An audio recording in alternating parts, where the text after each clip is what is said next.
Sakeriwanogel Utsiwach. Les saluda Tijonel Ingrid Utsipetic. Este contenido es para primero primaria y segundo, sección A y B. Nos corresponde en este video ejercitar la pronunciación del vocabulario, la familia Ri Wach Alal. Para esta semana del 22 al 26 de junio tenemos entonces el ejercicio de pronunciación y actividad en el cuaderno. Según las instrucciones, ustedes deberán copiar y repetir 3 veces el vocabulario e ilustrar. Este vocabulario contiene 4 palabras en cachiquel y en español. Observemos la siguiente hoja. Esta hoja, imagínense que es la hoja de su cuaderno.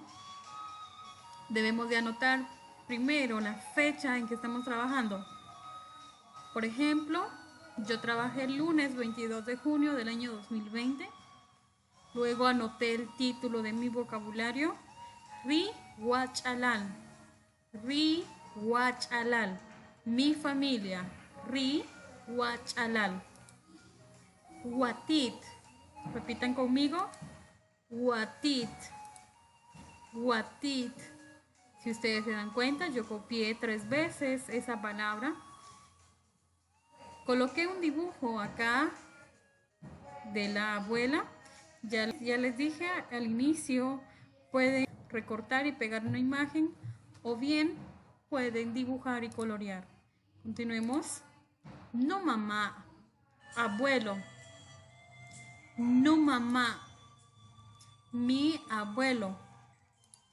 No mamá, mi abuelo. Nuté, mi mamá. Nuté, mi mamá. Nuté. Nutata. Nutata, mi papá. Nutata, mi papá. Shashe, Matios, George Onchik. Hasta un nuevo video.